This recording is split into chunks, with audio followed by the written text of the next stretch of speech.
Hello students, आप सबका स्वागत है हमारे चैनल एम्पलीट्यूड स्टडीज़ 2.0 में। और देखिए, यूपी पॉलिटेक्निक के सेकंड सेमेस्टर के लिए अप्लाइड मैथ सेकंड में यूनिट नंबर फर्स्ट समाकलन गणित फर्स्ट और उसके चैप्टर नंबर 1 का समाकलन का हम एक्सरसाइज का सोल्यूशन ले रहे हैं। और ये सोल्यूशन जो है वो सार्थक की पब्लिकेशन की बुक जो चलती है उसका है। और एक्सरसाइज 1.1 में हम क्वेश्चन नंबर 24 तक सॉल्व कर चुके हैं पिछले वीडियोज़ में। आज के वीडियो में हम क्वेश्चन नंबर 25 से क्वेश्चंस को स्टार्ट करना शुरू करेंगे। तो आइए देखते हैं क्वेश्चन नंबर 25। देखिए, क्वेश्चन नंबर 25 है integration of tan inverse bracket में sec x plus tan x bracket close to dx। ये क्वेश्चन जो है वो हमें सॉल्व करना है। तो देखिए, इसमें अंदर tan इनवर्स के जैसा ही tan जैसा ही कुछ बनना चाहिए, तभी जा कर के tan इनवर्स जो है वो उससे हट पाएगा। तो इसके लिए देखिए अंदर सॉल्व करना स्टार्ट करते हैं। सॉल्यूशन में हम i = पहले क्वेश्चन वही लिख देते हैं और उसके बाद देखिए यहाँ पर क्या हो जाएगा, इंटीग्रल tan इनवर्स और sec x को 1/cos x plus sin x upon cos x और ये dx हो जाएगा।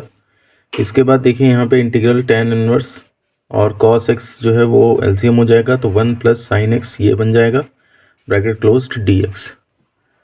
अब इसके बाद देखिए यहाँ पे 1 plus sin x upon cos x में थोड़ा सा सॉल्व करते हैं इन चीज़ों को। इस तरह के क्वेश्चन आ भी चुके हैं। इंटीग्रल tan इनवर्स ऊपर 1 को लिख दीजिए sin square x/2 plus cos square x/2 और sin x को खोल दीजिए 2 sin x/2 cos x/2 और नीचे भी हाफ फॉर्मूला लगा दीजिए cos x का, तो cos square x/2 minus sin square x/2 और dx। अब देखिए थोड़ी देर में अभी ये जो है वो थोड़ा सा सॉल्व होने लगेगा।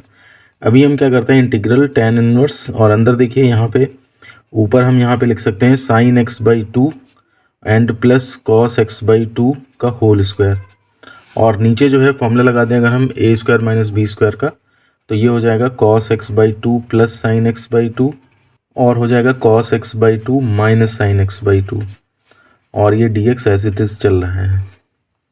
इसमें देखेंगे तो ये एक ब्रैकेट इससे कट जाएगा और ये बन जाएगा आपका इंटीग्रल tan इनवर्स और अंदर sin x/2 plus cos x/2 and नीचे बन जाएगा cos x/2 minus sin x/2 और ये आगे dx ये बन गया। अब देखिए ऊपर और नीचे cos x/2 से डिवाइड कर देते हैं, तो ये हो जाएगा इंटीग्रल tan इनवर्स और इसमें अगर हम बात करें तो sin अपॉन cos यानी कि tan x/2 प्लस 1 अपॉन यहाँ पे 1 माइनस tan x/2। थोड़ा सा 1 को पहले लिख देते हैं, तो ये इंटीग्रल tan इनवर्स और अंदर 1 plus tan x/2 upon 1 minus tan x/2, ये ऐसे करके लिखा जा सकता है। अब जैसे ही ये फॉर्मेट आता है आपको समझ जाना चाहिए कि ये 1 को अगर हम tan π/4 लिख दें तो tan π/4 plus tan x/2 1 minus और यहाँ पे tan π/4 अपने आप एडजस्ट किया जा सकता है क्योंकि 1 होता है और इंटू tan x/2 उस फॉर्मेट में लिख करके और ये फॉर्मूला आपका tan का बन जाएगा। तो हम क्या करते हैं, इंटीग्रल tan इनवर्स इसे थोड़ा सा लिख देते हैं tan π/4 plus tan x/2 divided by 1 minus tan π/4। ये 1 है तो इसलिए लगा के लिखा जा सकता है ताकि हमारा प्रॉपर जो है वो फॉर्मूला बन जाए। अब ये tan a प्लस b का फॉर्मूला बन जाता है, तो ये हो जाएगा इंटीग्रल tan इनवर्स और अंदर tan π/4 प्लस x/2 और इंटू dx ये बनता है जा करके। अब जा करके आपके पास ये सिचुएशन आ पाई है कि tan इनवर्स और tan ये हटाए जा सकते हैं, तो इनको हटा देते हैं। देखिए तो ये हो जाएगा इंटीग्रल π/4 प्लस x/2 dx।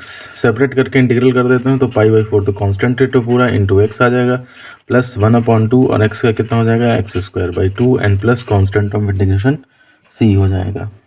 इसमें से देखिए 1/4 और 1/4 आपका और x भी एक कॉमन हो सकता है, तो x/4 कॉमन ले लें तो अंदर पाई प्लस x² ये बचेगा और नहीं x केवल x बचेगा, x तो एक निकल गया एंड प्लस c, ये हमारे पास जो है वो फाइनल आंसर आ जाता है।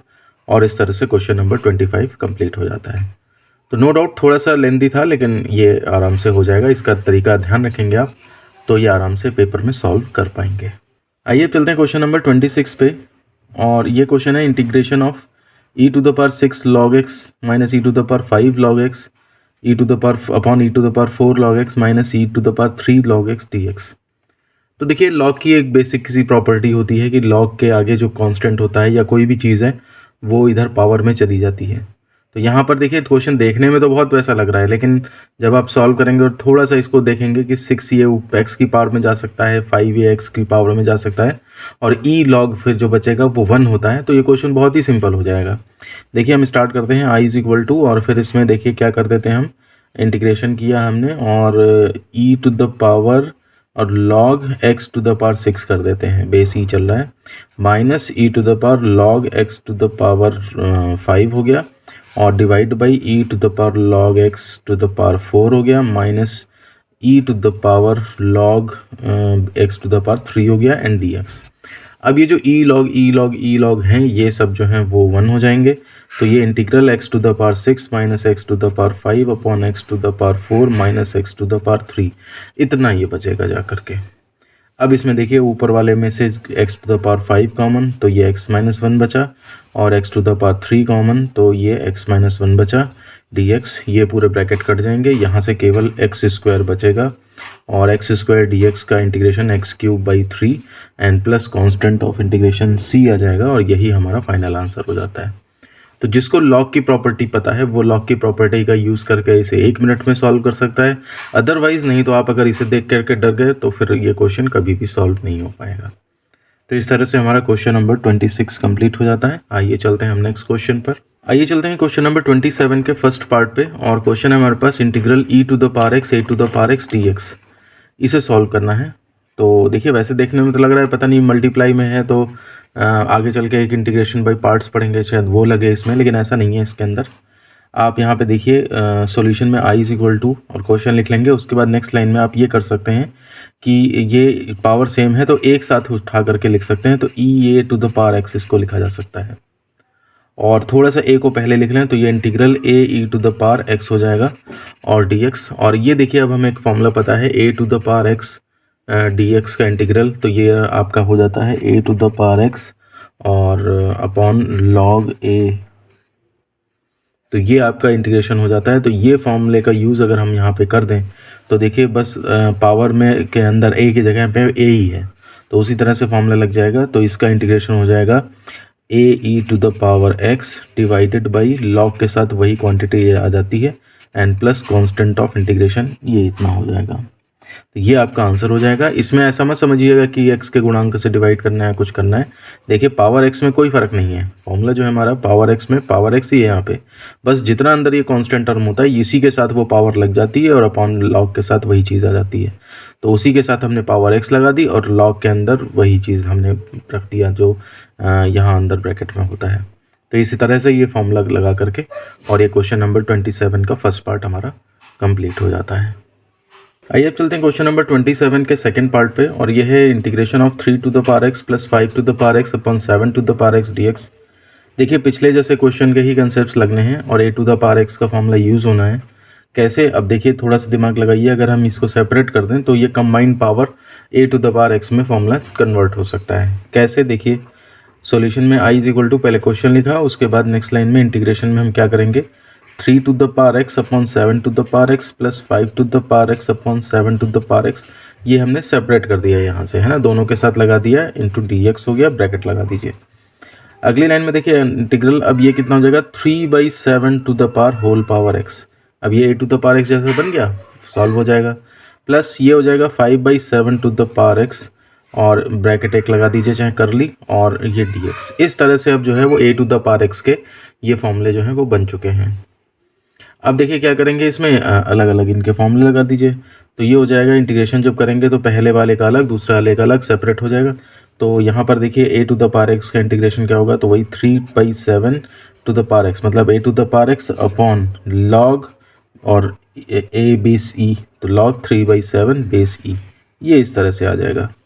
ऐसे इसमें लगा दीजिए तो 5/7 टू द पावर x हो जाएगा, a to the power x का a to the power x upon log a base e, a का मतलब 5/7 हो जाएगा और बेस e ये इस तरह से हो जाएगा। तो ये फॉर्मूले दोनों लग गए, and plus constant of integration आ गया, बस यही आपका सॉल्यूशन हो जाएगा। तो इस फॉर्मूले को हमेशा ध्यान रखना है अपने a to the power x का क्या होता है, और फिर लगाने के तरीके कैसे हैं, कैसे हम क्वेश्चन को कन्वर्ट करेंगे ताकि ये फॉर्मूला लग करके हमारा क्वेश्चन सॉल्व हो जाए, वो तरीका आपने थोड़ा ध्यान रखना है।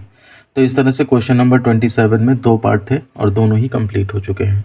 आइए चलते हैं अब हम नेक्स्ट क्वेश्चन पे।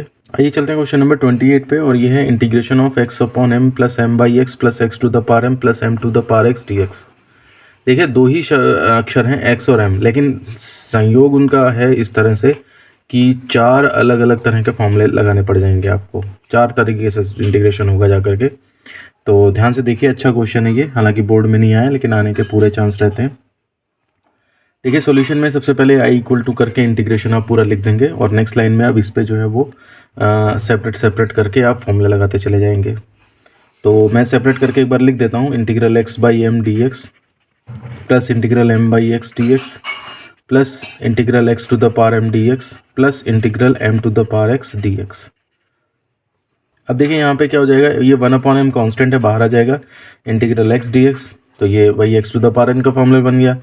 यहाँ पर क्या होगा, m कॉम बाहर आ जाएगा तो इंटीग्रल 1/x dx, तो ये log x बनेगा जा करके, प्लस इसमें तो कुछ नहीं कर सकते, ये x to the power m dx यानी कि x to the power n का फॉर्मूला लग जाएगा, and plus integral m to the power x dx, ये a to the power x का फॉर्मूला बनता है जा करके।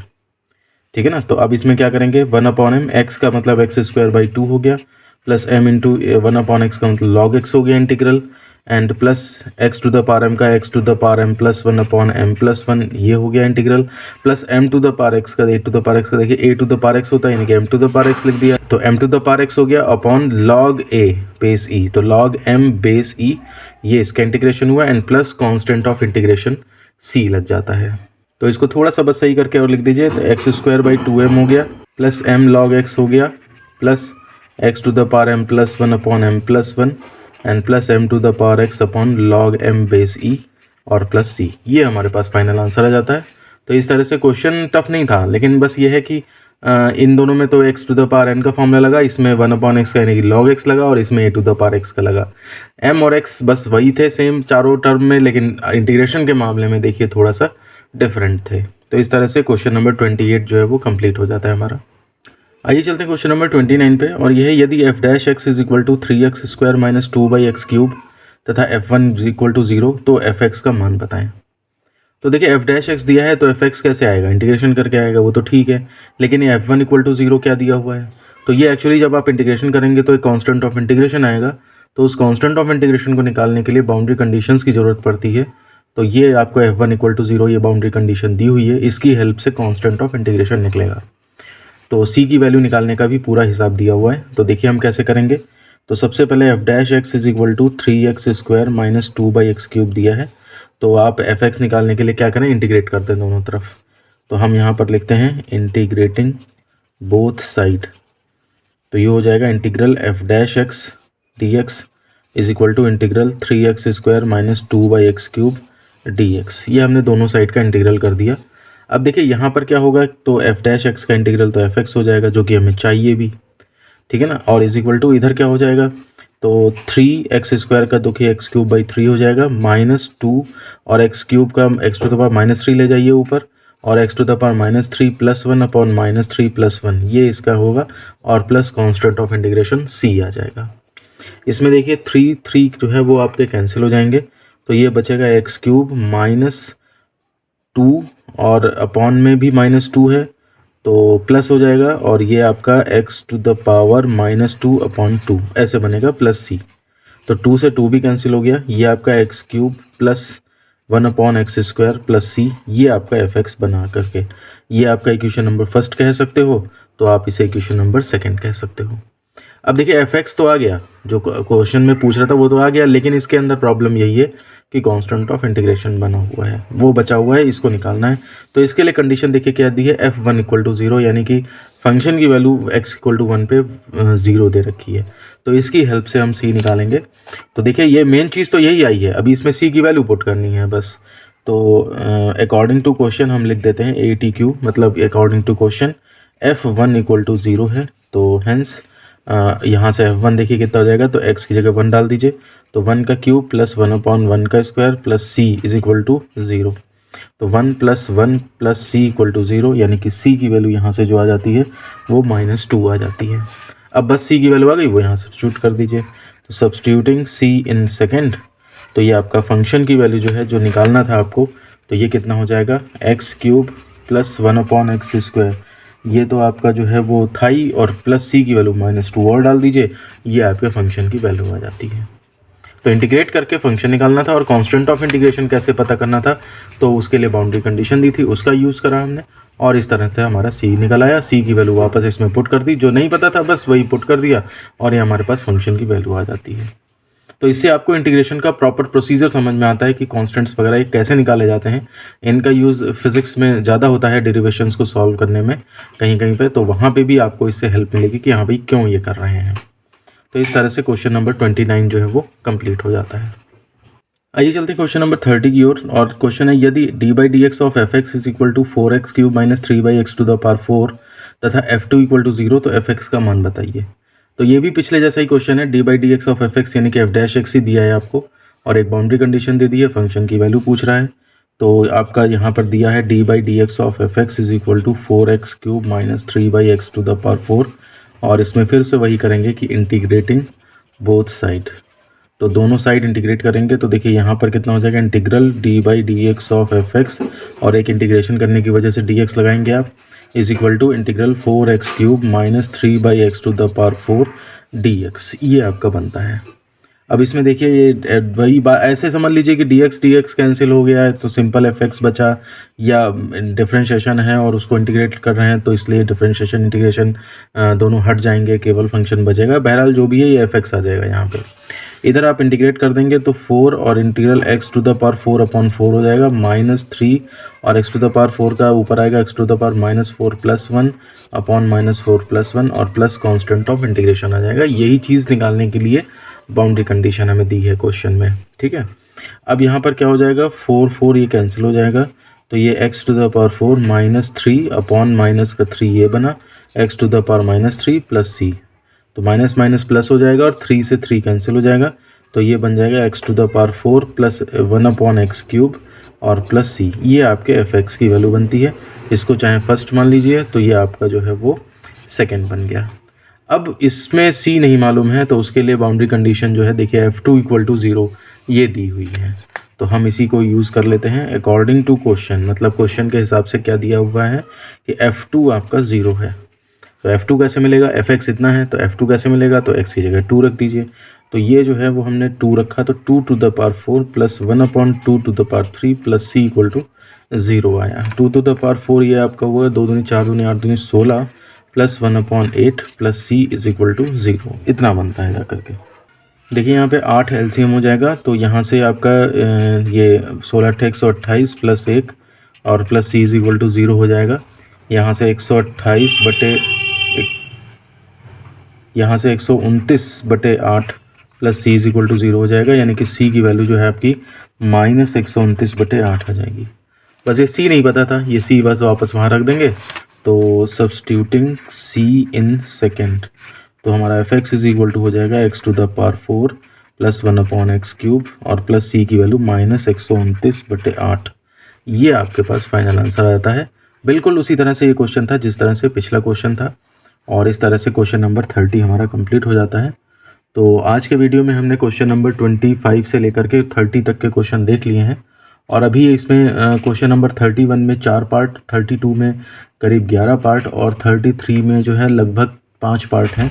तो ये हम जो है वो छोटे छोटे भी हैं, थोड़े कोई लंबे भी हैं, तो काफ़ी सारे क्वेश्चन अभी बचे हुए हैं, तो इनको हम नेक्स्ट वीडियो में कवर करेंगे। तो आज के वीडियो को फिर हम यहीं पे ख़त्म करते हैं। उम्मीद है आपको सारे क्वेश्चन समझ में आ गए होंगे। अगर कहीं पर कोई प्रॉब्लम है, कोई क्वेरी है तो आप वीडियो के कमेंट बॉक्स में हमें उनसे पूछ सकते हैं। साथ ही साथ वीडियो पसंद आए लाइक ज़रूर करें और चैनल को अभी तक सब्सक्राइब नहीं किया सब्सक्राइब कर लें और पहली बार चैनल पे आए हैं तो सब्सक्राइब किए बिना न जाएं। और अब वीडियो को यहीं पे ख़त्म करते हैं, मिलते हैं आपसे नेक्स्ट वीडियो में। धन्यवाद।